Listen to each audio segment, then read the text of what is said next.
Hey everyone, another circuit. So we're going to get started with upper body, pick up our weights. We're going to go into WVs.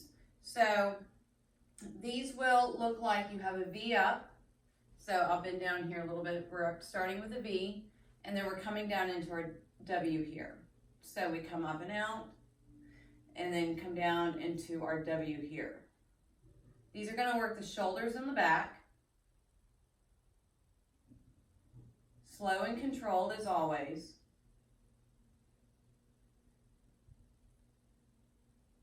And we want to think about squeezing the shoulder blades together in the back as we come down. So you can lean a little bit further back with these to push the chest out. And what that's going to do is that's going to emphasize the shoulder blades coming together. So you want to work your back here. You have a neutral spine. Knees are not locked. Your feet can either be together. Shoulder width, however you feel most stable. We are just working the upper body here.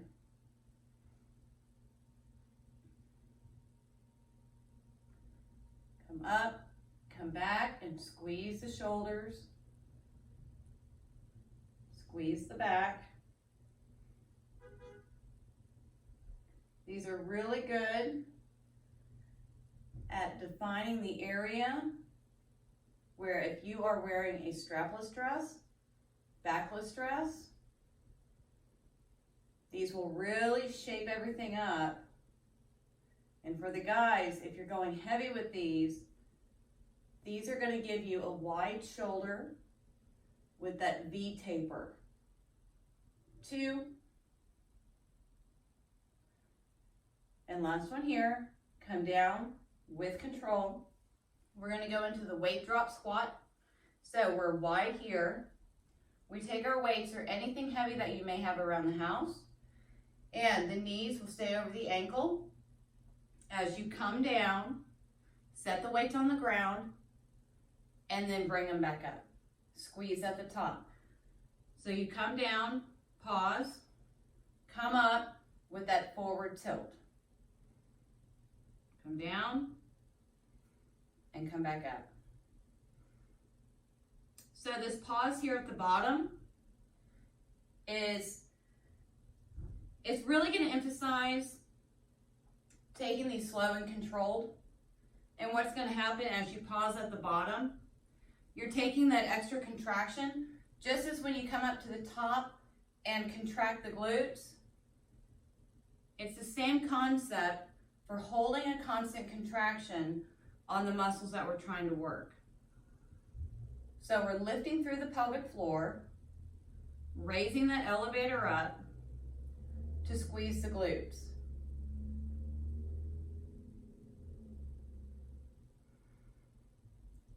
So you can either take your hands off your waist down here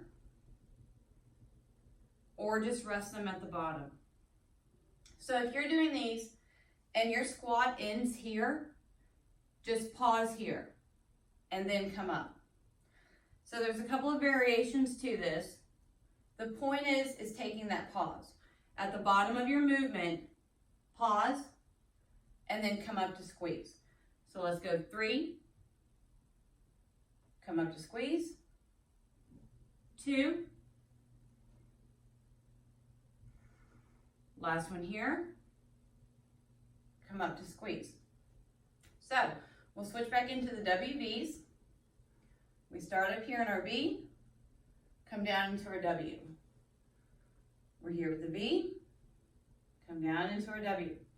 And what you're doing, I'll turn to the back here. You're coming up, and as you're coming down, you're squeezing those shoulder blades. So whenever I demonstrate this in class, I'll turn my back so that they can see that emphasis right at the shoulder blades so they know where to squeeze and contract at. We're lifting here and we're coming down to squeeze. The reason why we take the extra contraction is because it emphasizes the muscle. If you're just lifting up and down like this, you're not going to hit those major muscles. Mind-muscle connection is one of the most important factors in strength training. The reason is it makes your exercises more effective so that you're getting the most out of what you're doing. Squeeze the shoulder blades. 3, 2, and on that last one, don't just drop. Come up, come down and squeeze, then release. Back into the drop squats. We're wide in these. Come down, drop, bring it up to contract. Another trick with these wide squats is when you come down, push your knees out a little bit. That's going to emphasize correct form, and it's going to make sure that you're getting the most out of these exercises. Again, you don't have to do rep after rep. If you're making the most out of your reps, it's more effective. You have to do less. Another thing, if you're in this wide squat and it becomes uncomfortable, adjust. Don't be afraid to adjust during the exercise if your form is lacking.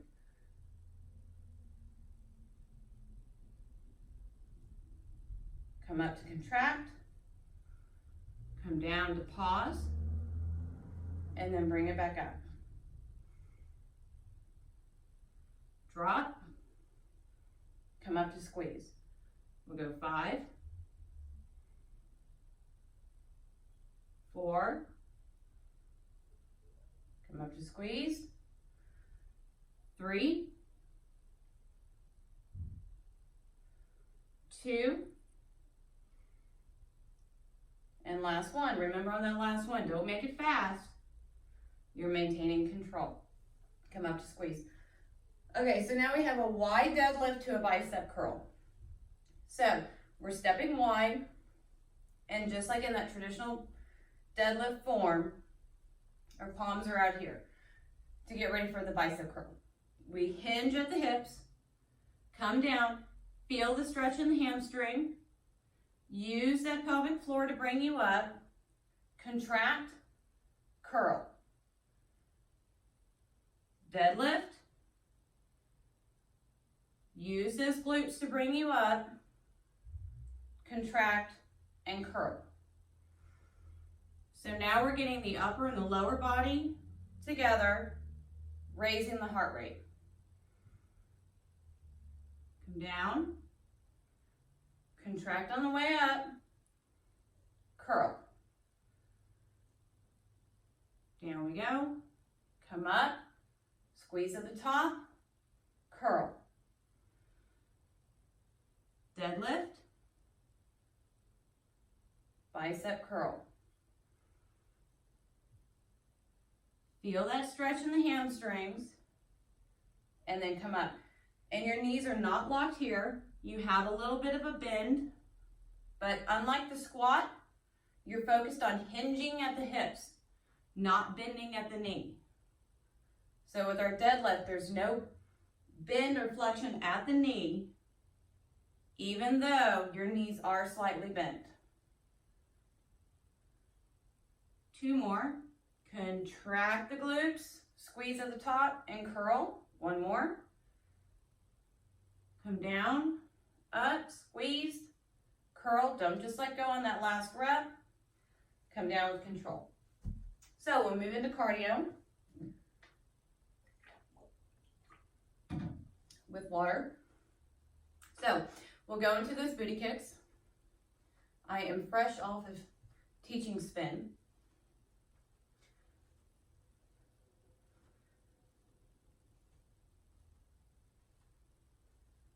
We had a good class today. So we're just going into those booty kicks. And again, your goal here is to get your heart rate up to about a level 7 on a scale from 1 to 10. I'm taking mainly modifications during these videos. My heart rate is going up, which you can tell. But if I'm in class, I'm adding a skip, I'm adding a jump. I always tell my clients that they can take any modification that they want as long as their heart rate is up. And they know that if their heart rate is not up, then you're going to make these movements more intense. And if you have anything in your house to utilize, long hallways, stairs to climb, go ahead and utilize that. Some of my clients, I'll even send them to run around the block and come back. There's various ways that you can incorporate your cardio into this little 3 to 5 minute segment.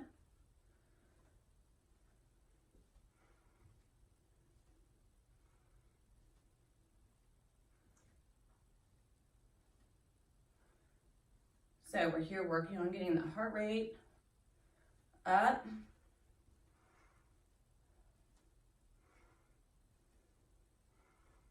We'll move into ice skaters in just a minute.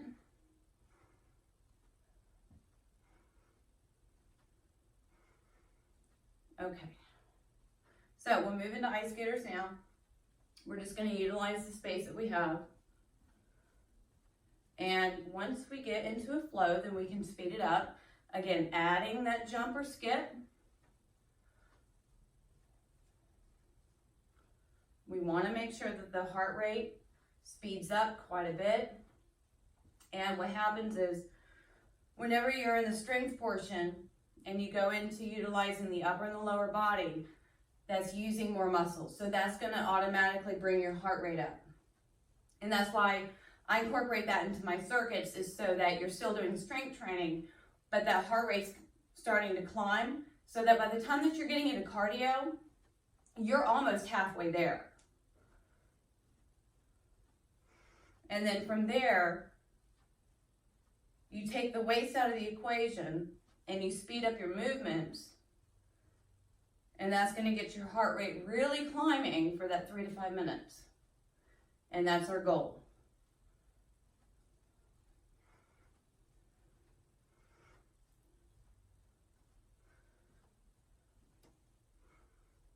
And again, if you're working in a small space, then you're just going to make sure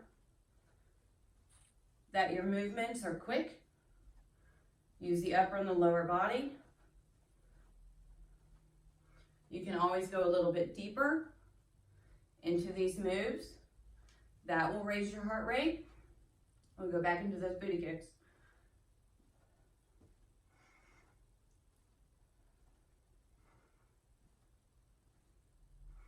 Even if it's just jogging in place for 3 to 5 minutes.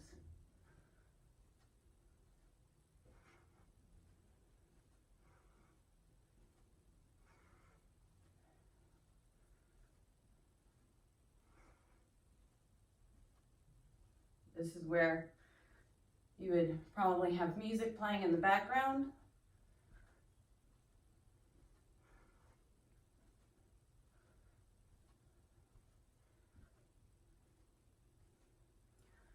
But all of these workouts are designed to do at home. Okay, so we're going to continue on here. Apparently when you're taking a video on an iPhone and someone calls you, it stops taking video. So I'm going to try to put these back together as best I can. But we're going to continue on because that is what I do. So we're here with the booty kicks. I estimated we need about 6 more minutes, 5 or 6 more minutes here.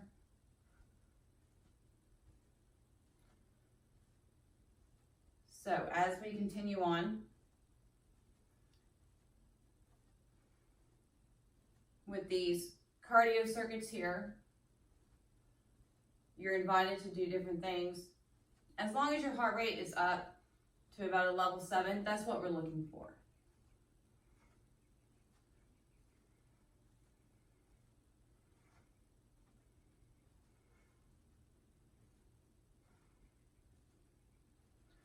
So we'll come into our ice skaters here. This will be our last little part.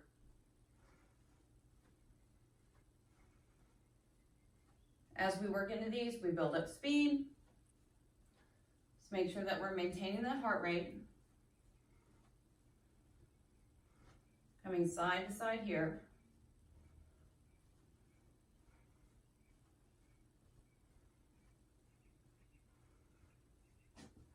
These are good because if you are in a small space or on a second floor, you can do these with relatively little noise. I would do these circuits when my son was a baby and he was napping next to me.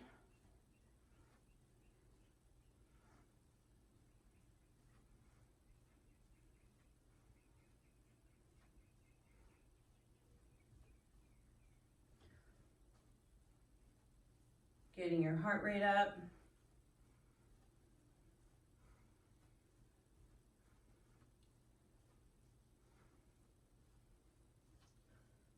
Take these for about another 30 seconds, good 30 seconds here.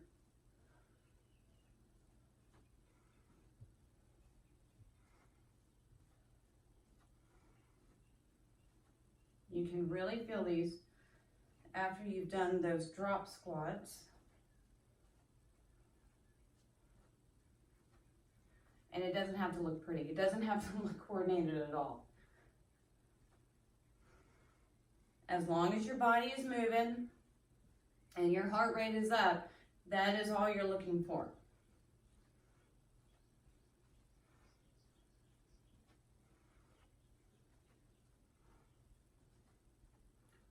It's relatively easy to get the heart rate up. Even if you're really just marching in place, your heart rate's still going to go up.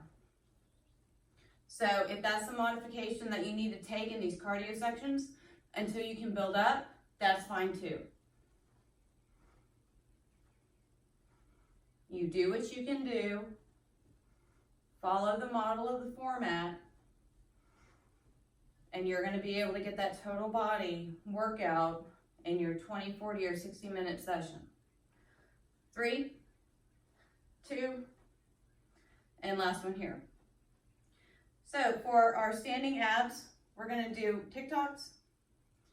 So we're standing neutral. We're going to utilize that pelvic tilt here. We're going to bring the belly button into the spine. So we have a contracted core. We're going to come out to the side like we're reaching for something over here on the left side. And then you're going to tick back to the right side. So we're just moving side to side through here. Feeling that stretch. If you want to put your hands here, that's fine. You just want to maintain that contraction in the core and come side to side. And if you have to reset the body at any point, go ahead and take that moment to do so. It's better to reset yourself than it is to stop doing it because you feel like you're losing form. So reset your form at any time and then continue through the workout.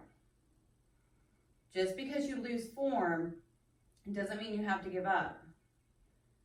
It's like an ice skater who falls during a routine.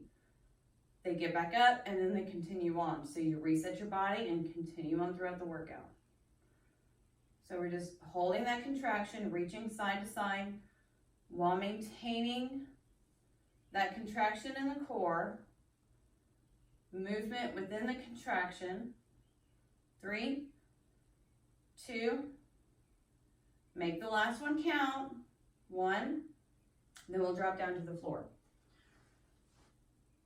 So from here, we're going to do butterfly crunches. The position of your legs will be in that butterfly position. And we'll come here. And the key to these is making sure that one, your lower back is into the floor. And you're going to squeeze through the midline with your feet, creating a contraction within your inner thighs and then your lower abs. And from here, we just rock up with the upper and lower body and down. And the most important thing here is to maintain that neutral spine so you're not completely crunched like this. You want to be looking up and ahead. And hold and up and squeeze. So when you come up, you're going to squeeze into that contraction and then come down. So you come up, squeeze into the contraction, and then come back down. Come up and squeeze, and then come back down. Squeeze, and come back down. So with any of these strength building exercises, if you're just rep after rep after rep, it's more effective if you take that time to make the mental connection to the muscles that you're working. Do them slowly so that you can feel that contraction.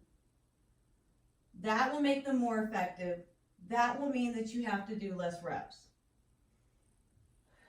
To see results, it's important to think about what you're doing.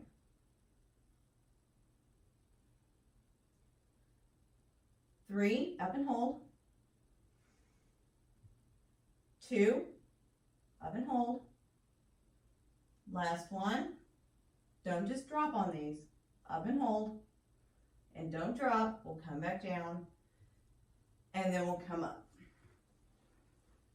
So, hopefully I will be able to get this circuit patched back together.